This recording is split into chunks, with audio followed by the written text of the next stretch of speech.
డీలిమిటేషన్పై తమిళనాడులో డీఎంకే సమావేశం నిర్వహించాలని నిర్ణయించింది. తమిళనాడు సీఎం స్టాలిన్ నేతృత్వంలో అఖిలపక్ష సమావేశం జరగనుంది.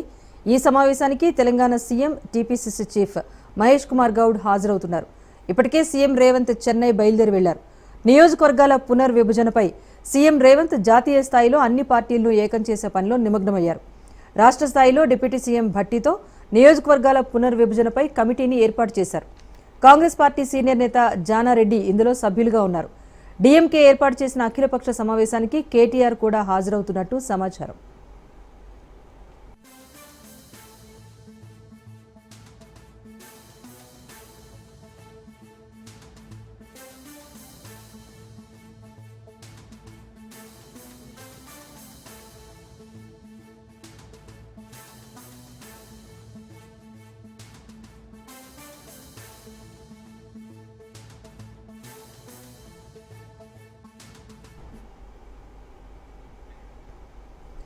తెలంగాణలో పార్టీ ఫిరాయించిన ఎమ్మెల్యేల అనర్హతకు సంబంధించిన కేసు పైన ఉత్కంఠ కొనసాగుతోంది. పార్టీ ఫిరాయింపులపై శనివారం సుప్రీంకోర్టుకు అసెంబ్లీ సెక్రటరీ ఎన్నికల సంఘం సమాధానం చెప్పనుంది. పార్టీ ఫిరాయింపులపై ఈ నెల 25న సుప్రీంకోర్టులో విచారణ జరగనుంది. అయితే విచారణకు ముందే ఈ నెల 22న సమాధానం చెప్పాలని గతంలోనే అసెంబ్లీ సెక్రటరీ ఎన్నికల సంఘానికి నోటీసులు అందించింది కోర్టు. పార్టీ ఫిరాయింపులపై రేపు సుప్రీంకోర్టుకు సమాధానం చెప్పే అవకాశం ఉంది. జస్టిస్ బిఆర్ గవాయ్, అగస్టిన్ జార్జ్లతో కూడిన ద్విసభ్య ధర్మాసనం పార్టీ ఫిరాయింపుల కేసును విచారిస్తోంది.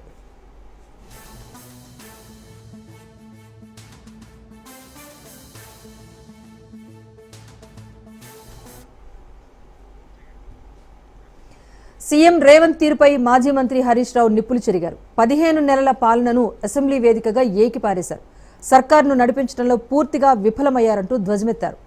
వంటంతా తాము వండితే గంట తిప్పి కాంగ్రెస్ నేతలు వంట చేశామని చెప్పుకుంటున్నారు అంటూ ఎద్దేవా చేశారు హరీష్ రావు. నీళ్లు, రోడ్లు, ఉద్యోగాలు, విద్యారంగంతో పాటు ల్యాండ్ వరకు ఒక్కొక్కటిగా కాంగ్రెస్ చేసిన తప్పులను హరీష్ రావు ఎత్తి చూపించారు. కాంగ్రెస్ పాలనలో ఖమ్మంలో పెద్దవాగు ప్రాజెక్టు కొట్టుకుపోయింది, ఎస్ఎల్బీసీ కూలిపోయింది, వట్టెం పంప్ హౌస్ మునిగిపోయింది, సాగర్ ఎడమ కాలువకు గన్లు పడ్డాయి, సుంకిశాల కుప్పకూలింది. అధ్యక్ష, ఇవాళ మీ నిర్వాహకం ఇట్లా ఉంది అధ్యక్ష. పాలేందో నీళ్ళేందో ఈ రాష్ట్ర ప్రజలకు తెలవాలి. ఎందుకంటే మీ నిర్వాహకం వల్ల ఈ సంవత్సరం 34% వాడుకోవాల్సిన నీళ్లు 24% వాడుకోవడం వల్ల నల్లగొండ, ఖమ్మం, మహబూబ్ నగర్ జిల్లాలో ఇలా ఎట్లా పంటలు ఎండిపోతున్నాయో. సెక్షన్ 3 అనేది తెలంగాణకు ఒక వరం అధ్యక్ష.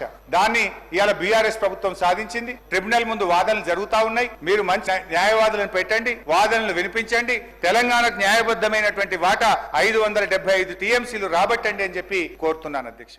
చివరికి గురుకులాల్లో చదువుకున్న చిన్నారులు కూడా సరి అయిన ఆహారం పెట్టక 83 మంది పిల్లలు ఈ రోజు ఈ రాష్ట్రంలో చనిపోవడం జరిగింది అధ్యక్ష. బాధ ఏంటంటే అధ్యక్ష, ముఖ్యమంత్రి గారే హోంమంత్రి, ముఖ్యమంత్రి గారే సోషల్ వెల్ఫేర్ మంత్రి, ముఖ్యమంత్రి గారే విద్యా మంత్రి, దగ్గరున్న శాఖల్లోనే ఇవాళ పిల్లలు 83 మంది చనిపోవడం ఇది నిజంగా బాధకరం, సిగ్గుచేట అధ్యక్ష. ఈ రోజు ఆ గురుకులాల్లో తిండి లేక పిల్లలు పడుతున్న బాధ, ఆ పిల్లలకు మెస్ ఛార్జీలు చెప్పడమేమో గ్రీన్ ఛానల్, కానీ నిధులు విడుదల అయితలేవు. కేంద్ర ప్రభుత్వము ప్రతి సంవత్సరం ఉత్తమ గ్రామ పంచాయతీ అవార్డులు ఇస్తుంది అధ్యక్ష. ఈ దేశం మొత్తం అవార్డులు ఇస్తుంది అధ్యక్ష. మా ప్రభుత్వం ఉన్నప్పుడు అధ్యక్ష 2022 సంవత్సరంలో తెలంగాణకు 19 ఉత్తమ గ్రామ పంచాయతీ అవార్డులు వచ్చినాయి. 2023లో 13 ఉత్తమ గ్రామ పంచాయతీ అవార్డులు వచ్చినాయి. వీళ్ళ ప్రభుత్వం వచ్చినాక 2024లో ఒకే ఒక్క ఉత్తమ గ్రామ పంచాయతీ అవార్డు వచ్చింది. ఇంతకంటే ఇంకేం సాక్ష్యం కావాలి అధ్యక్ష? మా పనితీరుకు, కాంగ్రెస్ పాలనకు ఇంతకంటే ఇంకేం నిదర్శనం కావాలి అని నేను అడుగుతా ఉన్నాను అధ్యక్ష.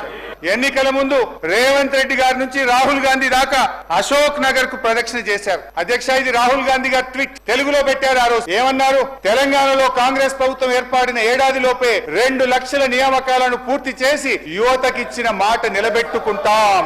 ఇది ఎవరు చెప్పారు అధ్యక్ష? కాంగ్రెస్ పార్టీ అగ్రనాయకులు గౌరవనీయులు రాహుల్ గాంధీ గారు చెప్పిన మాట. ఏడాది దాటింది అధ్యక్ష, 16 నెలలకు వచ్చింది. ఏమైంది మీ జాబ్ క్యాలెండర్? ఏమైంది 2 లక్షల ప్రభుత్వ ఉద్యోగాలని చెప్పి నేను అడుగుతా ఉన్నాను అధ్యక్ష. అధ్యక్ష, ఆ రోజు నిరుద్యోగులను రెచ్చగొట్టారు, ఊరూరా బస్సు యాత్రలు చేయించారు, వారిని నమ్మించి ఇలా నిండా ముంచారు అధ్యక్ష. ఉల్టా చోర్ కోత్వాల్ కు డాంటే అన్నట్టు టీఆర్ఎస్ ప్రభుత్వం ఒక్క ఉద్యోగం ఇవ్వలేదని దుష్ప్రచారం చేశారు అధ్యక్ష. ఎన్నికల కోడుతో నియామక పత్రాలు ఇవ్వకపోతే మీ ప్రభుత్వం వచ్చినాక నియామక పత్రాలు ఇచ్చి మేమే అంతా చేశామని చెప్తున్నారు అధ్యక్ష. ఎల్ఆర్ఎస్ వద్దు, నో ఎల్ఆర్ఎస్, నో బీఆర్ఎస్ అన్నారు. ఎల్ఆర్ఎస్ ఉచితంగా చేస్తామన్నారు. కానీ ఇప్పుడు ఏమంటున్నారంటే ముక్కుబిండి ఎల్ఆర్ఎస్ వసూలు చేస్తాం, ఎల్ఆర్ఎస్ కట్టాల్సిందే అని ఇలా పేద ప్రజల రక్త మాంసాలు పీల్చి ఇలా ఎల్ఆర్ఎస్ ను వసూలు చేస్తా ఉన్నారు. రెండవది అధ్యక్ష, ఆనాడు బట్టి గారు, సీతక్క గారు, ఉత్తమ్ కుమార్ రెడ్డి గారు ఫార్మాసిటీకి మేము భూములు సేకరిస్తా ఉంటే ఆ రోజు అక్కడ పాదయాత్ర చేసి పచ్చడి భూములు ఎలా తీసుకుంటారు, మా ప్రభుత్వం అధికారంలోకి వస్తే ఫార్మాసిటీ భూములు తిరిగి వాపసిస్తాము అన్నారు. ఈ రోజు ఏమంటున్నారు అధ్యక్ష, ఇంకా 14,000 లాక్కుంటాం, ఈ 16,000 ఇచ్చుడు లేదు కానీ ఇంకా 14,000 లాక్కుంటాం అని చెప్పి బలవంతంగా ఇలా రైతుల నుంచి భూములు సేకరించి ఆ ఫార్మాసిటీ పేరును అందంగా ఫ్యూచర్ సిటీ అని చెప్పి పెట్టి ఇవాళ తిరిగి భూములు లాక్కుంటున్నారు అధ్యక్ష. అసలు సంస్కారానికి ఆస్కార్ అవార్డు లేదు కానీ ఉంటే గింటే అది గౌరవ ముఖ్యమంత్రి గారికి ఇవ్వచ్చు అని చెప్పి ప్రయత్నం చేసిన అధ్యక్ష. అంతకుమించి ఏనుముల వారి పాలనలో మరి ఎన్ని భూములు కథం పట్టిస్తారో తెలియదు అధ్యక్ష. ఎందుకంటే అధ్యక్ష, గచ్చి బౌలీలో 400 ఎకరాలను వేలం చేయడం ద్వారా 30,000 కోట్లు రాబట్టాలని నిర్ణయించారు. ఇప్పటికే టీజీఐసి భూములు తాకట్టు పెట్టి 10,000 కోట్ల రూపాయలు అప్పు తెచ్చారు. ఇప్పుడేమో హెచ్ఎండిఏ ఆస్తులు తాకట్టు పెట్టి మరో 20,000 కోట్ల అప్పు తెస్తామని మొన్ననే అసెంబ్లీలో సమాధానం చెప్పారు. హెచ్ఎండబ్ల్యూఎస్ఎస్, జిహెచ్ఎంసి ఆస్తులు తాకట్టు పెట్టి మరో 20,000 కోట్లు అప్పు తెచ్చే ప్రయత్నం చేస్తున్నారు. అసెంబ్లీలో డిప్యూటీ సీఎం భట్టి విక్రమార్క ప్రవేశపెట్టిన బడ్జెట్ ఇచ్చిన హామీలను పాతరేసేలా ఉందని బీజేపీ శాసనసభాపక్ష నేత ఏలేటి మహేశ్వర్ రెడ్డి అన్నారు. తెలంగాణ వస్తే బతుకులు మారుతాయని అనుకున్నారు, కానీ రాష్ట్రం అప్పులు కుప్పగా మారింది. 10 ఏళ్లలో లక్షల కోట్ల రూపాయల అప్పు చేసింది గత ప్రభుత్వం. గొప్పలకు పోయి గత ప్రభుత్వం నిధులు వృధా చేసిందని ఆరోపించారు. పూర్తిగా హామీలను పాతరేసే బడ్జెట్ గా, ఇచ్చినటువంటి హామీలను ఎగవేత చేసేటువంటి బడ్జెట్ గా ఉన్నదని, మరి పూర్తిగా పేదల సంక్షేమాన్ని పాతరేసి తెలంగాణకు మొండి చేయించేటువంటి బడ్జెట్ గా ఉన్నదని నేను మొన్న చెప్పడం జరిగింది అధ్యక్ష. మరి వాస్తవానికి ఈ రాష్ట్రంలో తెలంగాణ రాకముందు ఉమ్మడి ఆంధ్రప్రదేశ్లో ఏ రకంగా పరిస్థితులను ఒకసారి మీకు తెలుసు అధ్యక్ష. ఎందుకంటే మీరు కూడా 2009లో నాతో పాటు మీరు ఎమ్మెల్యేగా మంత్రిగా పనిచేశారు అధ్యక్ష, మీకు తెలుసు అధ్యక్ష. ఉమ్మడి ఆంధ్రప్రదేశ్ రాష్ట్రంలో అధ్యక్ష జిఎస్డిపి కేవలం 5 లక్షల కోట్లు మాత్రమే ఉండే అధ్యక్ష. కానీ అప్పటి ప్రభుత్వం కేవలం పొదుపుగా 19% మాత్రమే వారు దాని అప్పు తీసుకొచ్చేసి రాష్ట్రంలో ఎన్నో సంక్షేమ కార్యక్రమం నడిపించినటువంటి అంశాలు మీకు తెలుసు అధ్యక్ష. కానీ తెలంగాణ రాష్ట్రం కోసం ఒకవైపు ఉద్యమం వస్తే, తెలంగాణ రాష్ట్రం వస్తే బంగారు తెలంగాణ వస్తుంది, బతుకులు బాగుపడతాయని చెప్పేసి ఎంతో ఆశగా తెలంగాణ రాష్ట్రం కోసం ఉద్యమంలో అనేక మంది అన్ని వర్గాల ప్రజలు తెలంగాణ ఉద్యమంలో పాల్గొని తెలంగాణ రాష్ట్రం సాధిస్తే అధ్యక్ష, ఈ రోజు తెలంగాణ రాష్ట్రం అంతా అప్పుల కుప్పగా మారి, తెలంగాణ రాష్ట్రం దేనికోసం వచ్చిందంటే కేవలం అప్పుల కుప్పగా మార్చుకోవడానికి తెలంగాణ రాష్ట్రం వచ్చినట్టుగా చాలా స్పష్టమవుతుంది అధ్యక్ష. ఈ రోజు గత 10 సంవత్సరాల పాలకుల తప్పిదమా, లేదా గత 10 సంవత్సరాలు గత ప్రభుత్వం చేసిన తప్పిదమా, ఈ రాష్ట్రం పూర్తిగా లక్షల కోట్ల అప్పు చేసేసి ఈ రోజు జిఎస్డిపి దాదాపు 16 లక్షల కోట్ల రూపాయలు జిఎస్డిపి పెరిగినప్పటికీ వారు పెరిగినటువంటి జిఎస్డిపి మీద దాదాపు 50% అప్పు తీసుకొచ్చేటువంటి దుస్థితి. వైఎస్ఆర్ హైదరాబాద్ చుట్టూ ఔటర్ రింగ్ రోడ్ వేశారన్నారు మంత్రి కోమటిరెడ్డి వెంకటరెడ్డి. ఎన్నికలకు ముందు 2 మాసాల ముందు ఔటర్ రింగ్ రోడ్ను కమిషన్లకు కక్కుర్తిపడి అమ్ముకున్నారన్నారు. బీఆర్ఎస్ కోకాపేట యాక్షన్ అంతా తమకు తెలుసన్నారు. బీఆర్ఎస్ నాయకుల బినామీలు 100 కోట్ల కొనుగోలును ఎవరూ మర్చిపోలేదన్నారు. రోడ్డును ఎవరైనా అమ్ముకుంటారా అని ప్రశ్నించారు. చరిత్రను ఎవరూ మర్చిపోలేదన్నారు కోమటిరెడ్డి వెంకటరెడ్డి. తెలంగాణ సభ్య సమాజం తలదించుకునే విధంగా ఔటర్ రింగ్ రోడ్డుని కమిషన్ కక్కుర్తుపడి 7,300 కోట్లకు ధర చరిత్ర ఈయన సార్ వీళ్ళది. ఇక భూముల అమ్మకాలు, కోకాపేట్ల యాక్షన్లు, వీళ్ళ బిరామీలు 100 కోట్ల లెక్క పెట్టిన భూముల చరిత్ర. రోడ్డు విలువ 1,00,000 కోట్ల పైన ఉంటుంది అధ్యక్ష. రోడ్డు నమ్ముకుంటారు అధ్యక్ష ఎవరైనా? ఈయన భూముల అమ్మకాల గురించి మాట్లాడుతున్నాడు. హరీష్ రావు గారు భూముల అమ్మకాలు మాట్లాడుతున్నారు. హరీష్ రావు గారు మొత్తం తెలియదు అధ్యక్ష. హరీష్ రావు ముందు పెట్టి మాట్లాడిపిస్తారు, వెనుక నడిపించే 2-3 ఉన్నారు. హరీష్ రావు మొత్తం తెలియదు. దయచేసి మీ చరిత్ర తెలుసుకొని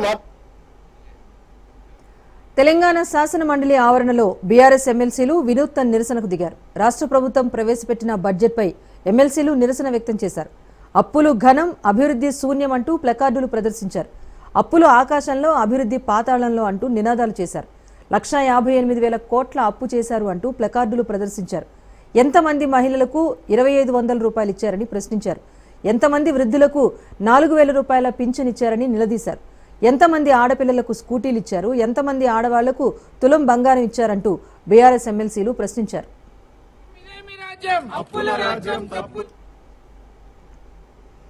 సీఎం రేవంత్ రెడ్డిని బీఆర్ఎస్ ఎమ్మెల్యేలు కలిశారు. హరీష్ రావు, పద్మారావు, మల్లారెడ్డి సీఎంను కలిశారు. నియోజకవర్గాల్లో ప్రోటోకాల్ పాటించడం లేదంటూ వారంతా ఫిర్యాదు చేశారు. సీతాఫల్ మండిలో పెండింగ్లో ఉన్న ఎస్డీఎఫ్ నిధుల కోసం తాను, Padmarao CM రేవంత్ను కలిశామన్నారు Harish Rao. Sitaphal మండిలో high school, junior కళాశాల, డిగ్రీ కళాశాల ఒకే చోట ఏర్పాటు చేసేందుకు బీఆర్ఎస్ హయాంలో 32 కోట్ల రూపాయలు విడుదల చేశారని, అయితే ఎన్నికల కోడ్ రాగానే నిధులు ఆగిపోయాయన్నారు. ఎస్డీఎఫ్ నిధులు విడుదల చేయమని అడిగేందుకు సీఎం దగ్గరకు పద్మారావు గౌడ్ తీసుకుని వెళ్లారన్నారు. బడ్జెట్ సమావేశాల్లో బీజేపీ, కాంగ్రెస్ బంధం అసెంబ్లీ సాక్షిగా బయటపడిందన్నారు. బడ్జెట్ సమావేశాల్లో తమపై బురద జల్లే ప్రయత్నం చేశారన్నారు. ప్రభుత్వ వైఫల్యాలను బట్టలు విప్పే ప్రయత్నం తాము చేస్తే బీజేపీ బట్టలు కప్పే ప్రయత్నం చేస్తోందన్నారు.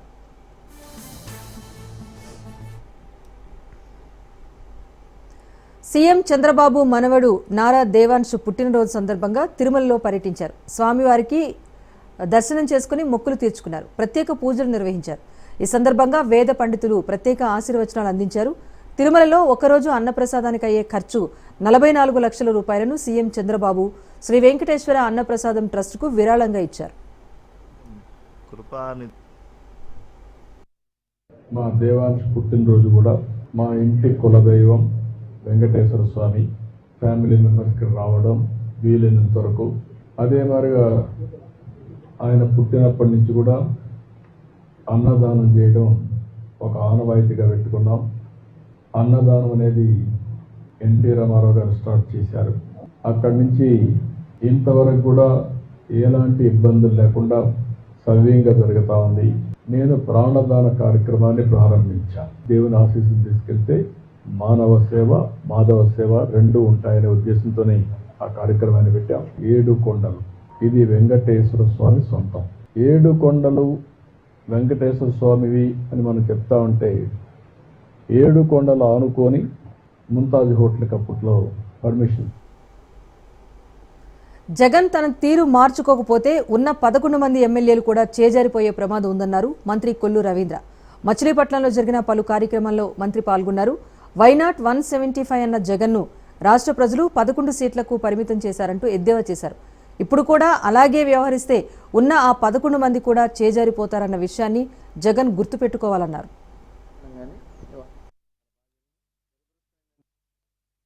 ఏ రకంగా ప్రజా సమస్యల గురించి చర్చించారు. 2019-24లో అసెంబ్లీ సమావేశాలు చూడాలంటేనే చేదరు పుట్టే విధంగా ఉండేది.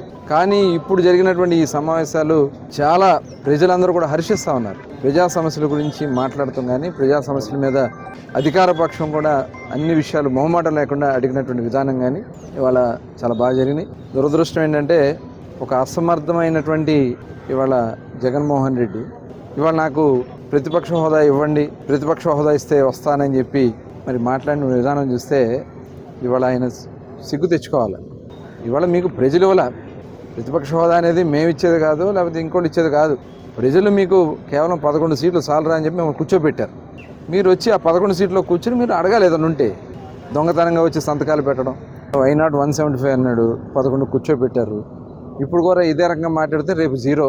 ప్రజలు నేను పంపరు. చట్టసభలు పెట్టింది ఎందుకోసం? చట్టసభలు ఉన్నది ప్రతి ఒక్కరికి హక్కు ఉంది. ఇవాళ 11 మంది కూడా జారిపోతారు. మర్రి రాజశేఖర్ ఆరోపణలను వైసీపీ ఖండించింది. మర్రి రాజశేఖర్ ఆత్మవిమర్శ చేసుకోవాలన్నారు మాజీ మంత్రి విడుదల రజని. మర్రి గెలుపు కోసం వైఎస్ఆర్ ప్రచారం చేశారన్నారు. రెడ్ బుక్ పాలనలో తన వాయిస్ వినిపించి ఉంటే మర్రి గౌరవం పెరిగి ఉండేదన్నారు. మర్రి రాజశేఖర్ను వైసీపీ మోసం చేయలేదని, వైసీపీలో ఎంతో ప్రాధాన్యత ఇచ్చామని అన్నారు. కానీ ప్రాధాన్యత ఇవ్వలేదు అంటూ దుష్ప్రచారం చేస్తున్నారన్నారు. 2014లో చిలకలూరిపేట నియోజకవర్గం నుంచి మర్రి రాజశేఖర్కు టికెట్ ఇచ్చారని గుర్తు చేశారు.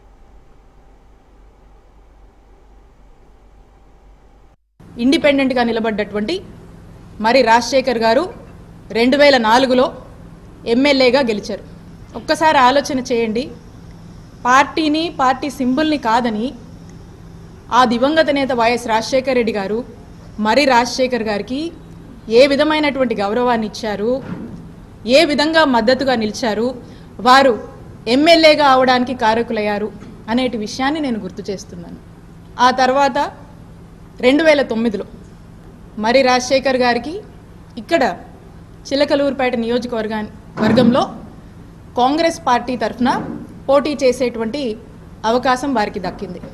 2009లో అన్ఫార్చునేట్లీ కాంగ్రెస్ పార్టీకి అధికారంలోకి వచ్చింది. ఇక్కడ మర్రి శేఖర్ గారు ఓడిపోవడం జరిగింది. నటుడు పోసాని కృష్ణమురళికి బెయిల్ మంజూరైంది. గుంటూరు కోర్టు పోసానికి బెయిల్ ఇచ్చింది. గుంటూరు జిల్లా జైల్లో రిమాండ్ ఖైదీగా ఉన్న పోసాని తనకు బెయిల్ ఇవ్వాలి అంటూ ఆయన తరపు న్యాయవాదులు గుంటూరు సిఐడి కోర్టులో పిటిషన్ దాఖలు చేశారు. పోసాని బెయిల్ పిటిషన్పై 2 రోజుల క్రితం విచారణ జరగ్గా న్యాయస్థానం వాయిదా వేసింది. బెయిల్ పిటిషన్పై వాదనలు ముగిశాయి. వాదనలు ముగిసిన తర్వాత తీర్పును న్యాయస్థానం ఇవాల్టికి వాయిదా వేసింది. సిఐడి కేసులో పోసాని కృష్ణమురళికి గుంటూరు సిఐడి కోర్టులో బెయిల్ మంజూరైంది. చంద్రబాబుపై అనుచిత వ్యాఖ్యలు చేశారని పోసానిపై సిఐడి కేసు నమోదు చేసింది. ₹1,00,000 పూచీకత్తుతో 2 షూరిటీలు ఇవ్వాలని ఆదేశించింది కోర్టు. 2 వారాలకు ఒక్కసారి వచ్చి రీజనల్ కార్యాలయంలో సంతకం చేయాలని తెలిపింది. విచారణకు సహకరించాలని కోర్టు ఆదేశించింది.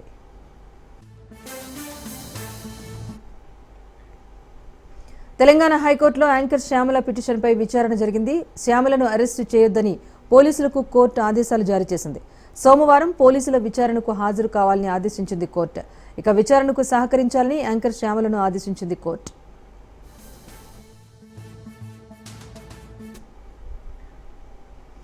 బెట్టింగ్ యాప్స్ కేసులో కీలక పరిణామం చోటు చేసుకుంది. బెట్టింగ్ చేసి ఆత్మహత్యకు పాల్పడిన ఘటనలపైన ఆరా తీస్తున్నారు.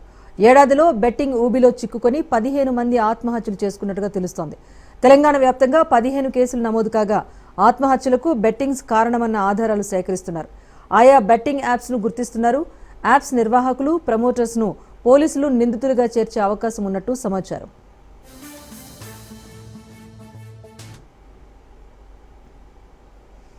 ఉప్పల్ స్టేడియంలో ఐపీఎల్ మ్యాచెస్ కోసం భారీ బందోబస్తు ఏర్పాటు చేసినట్టుగా రాచకొండ సిపి సుధీర్ బాబు వెల్లడించారు. మ్యాచ్ల కోసం ప్రత్యేక భద్రత ఏర్పాటు చేశామన్నారు. మార్చి 23న Sunrisers Hyderabad, Rajasthan Royals మధ్య మ్యాచ్ జరగనుంది. 2700 మంది పోలీసు సిబ్బందితో బందోబస్తు ఏర్పాటు చేశామన్న సిపి 300 మంది ట్రాఫిక్ పోలీసులు, లా అండ్ ఆర్డర్లో 1218 మంది, 12 మంది బెటాలియన్లు, 2 ఆక్టోపస్ బృందాలు, 10 మౌంటెడ్ పోలీస్ బందోబస్తు ఏర్పాటు చేశామని తెలిపారు. Total 9 matches will be played over here. The capacity of the stadium is 39,000, you know that. For that purpose, almost 3,000 police officers will be on the duty. CC cameras and then monitoring the entire event is most important, and this is one of the desideratum for the bandobast. Will take care of it. 2030 will be 3:30. Various roads annitlo kuda it will be 7:30. So 3 hours before that, D-3, it will be gates will be open. 19 parking places ఉన్నాయి. కానీ ఎక్కువ వరకు public transportation తీసుకుంటే metro కానీ city bus కానీ తీసుకుంటే మీకు travelling easy ఉంటుంది. So naturally they feel the prices will be very high. To monitor this kind of vigilance system is in place so that ఎక్కువ రేట్లలో ఎగ్జార్బిటెంట్ రేట్లలో ఇవి తినే వస్తువులు ఏవైనా పదార్థాలు కానీ ఉండకుండా చూసే విధంగా ఏర్పాటు చేయడం జరిగింది. ఏవైతే టికెట్స్ ఉన్నాయో అవి ఆన్లైన్లోనే కొంటున్నారు. Anyone is selling out side. This is black. This one is illegal one. If anyone is telling you will give you ticket, this is an illegal one because all the tickets have been sold online only. Karnataka అసెంబ్లీలో తీవ్ర గందరగోళం నెలకొంది. కర్ణాటక అసెంబ్లీలో BJP ఎమ్మెల్యేలు నిరసనకు దిగారు. కాంట్రాక్టుల్లో 4% ముస్లిం రిజర్వేషన్లపై అభ్యంతరం వ్యక్తం చేశారు. దీంతో ఆగ్రహించిన స్పీకర్ సభ నుంచి 8 మంది బీజేపీ ఎమ్మెల్యేలను సస్పెండ్ చేశారు.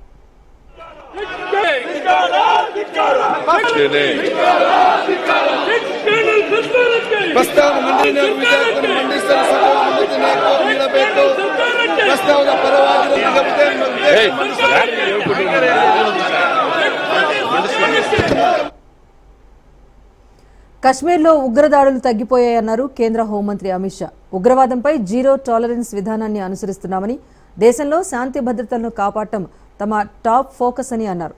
గత ప్రభుత్వాలు కశ్మీర్ను నాశనం చేశాయని, రాజకీయాలకు వాడుకున్నాయని విమర్శించారు.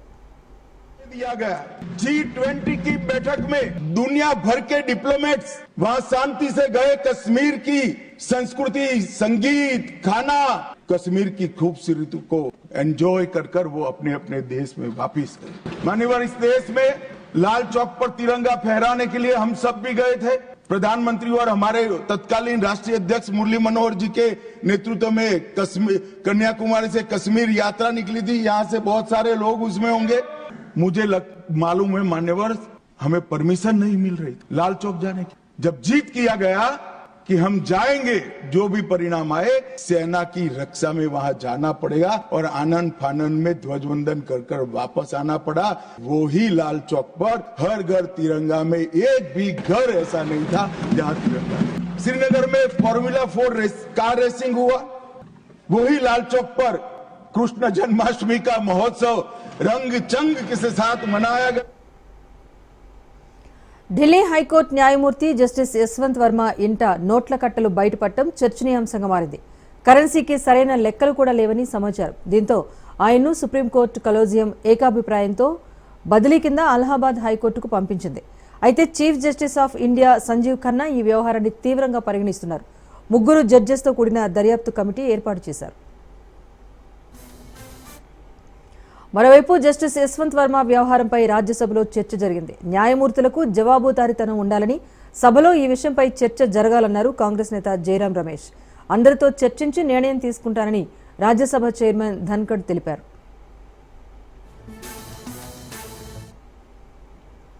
అమెరికా అధ్యక్షుడు డొనాల్డ్ ట్రంప్ సంచలన నిర్ణయాలు తీసుకుంటున్నారు. ఈసారి అమెరికన్ ఎడ్యుకేషన్ డిపార్ట్మెంట్ మొత్తాన్ని క్లోజ్ చేశారు.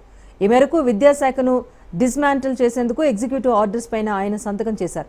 అధికారంలోకి వచ్చిన దగ్గర నుంచి వ్యయం తగ్గింపు పైన ఫోకస్ పెట్టారు అధ్యక్షుడు ట్రంప్. తాజాగా విద్యాశాఖను మూసేశారు. విద్యాశాఖ తొలగింపు అనేది ట్రంప్ ఎన్నికల వాగ్దానాల్లో ఒకటి. యుఎస్ ఎడ్యుకేషన్ డిపార్ట్మెంట్ను రద్దు చేయాలని కన్జర్వేటివ్స్ ఎన్నో ఏళ్లుగా డిమాండ్ చేస్తోంది. దాదాపు 4.5 దశాబ్దాల తర్వాత ఈ నిర్ణయం తీసుకుంది ట్రంప్ సర్కారు.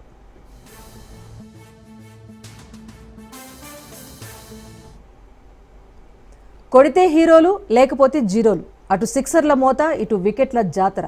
అదరగొట్టే ఫీల్డింగ్ విన్యాసాలు, కేక పుట్టించే క్యాచ్లు. ఊపిరి బిగబట్టే క్షణాలకు, ఉత్కంఠ రేపే సన్నివేశాలకు సమయం ఆసన్నమైంది. ఐపీఎల్ సంగ్రామానికి సర్వం సిద్ధమైంది. ఐపీఎల్ 18 సీజన్లో 74 మ్యాచ్లు జరుగుతాయి. 13 స్టేడియాలు ఐపీఎల్ మ్యాచ్లకు ఆతిథ్యం ఇవ్వనున్నాయి. స్నేహితులు శత్రువులై, ప్రత్యర్థులు సన్నిహితులై ప్రపంచాన్ని సమ్మోహితులను చేసే ఇండియన్ ప్రీమియర్ లీగ్ స్టార్ట్ కానుంది. క్రికెట్ ఫ్యాన్స్ ఎదురు చూస్తున్న పండుగ రానే వచ్చింది. ఈడెన్ గార్డెన్స్ వేదికగా జరిగే తొలి మ్యాచ్లో డిఫెండింగ్ ఛాంపియన్ కోల్కతా నైట్ రైడర్స్తో రాయల్ ఛాలెంజర్స్ బెంగళూరు తలపడనుంది. మే 25న ఫైనల్ మ్యాచ్ జరగనుంది. ఇక రాబోయే 2 నెలలు ఎక్కడ చూసినా సందడే సందడి. మండు టెండల్లోనూ మస్తు జోష్ నింపనున్నారు ఆటగాళ్లు. మహా ఆటగాళ్లు తలపడనున్నారు. బ్యాట్స్మెన్ల సిక్సర్ల మోత, బౌలర్ల పదునైన యార్కర్స్తో స్టేడియాలు హోరెత్తునున్నాయి. కళ్లు చెదిరే క్యాచ్లు, అద్భుత విన్యాసాలతో ప్రేక్షకులను అలరించేందుకు ఐపీఎల్ వీరులు సిద్ధమయ్యారు.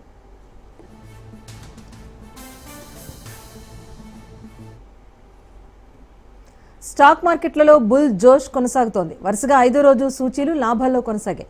వరుసగా విక్రయదారులుగా నిలిచిన విదేశీ సంస్థాగత మదుపర్లు కొనుగోళ్లకు దిగటం మార్కెట్ సెంటిమెంట్ను బలపరిచింది. దీంతో సూచీలు లాభాల్లో ముగిశాయి. సెన్సెక్స్ 557 పాయింట్ల లాభంతో 76,905 పాయింట్ల వద్ద ముగిసింది. అటు నిఫ్టీ 159 పాయింట్స్ లాభంతో 23,350 పాయింట్ల వద్ద స్థిరపడింది. డాలర్తో రూపాయి మారకపు విలువ ₹85.99 వద్ద ముగిసింది.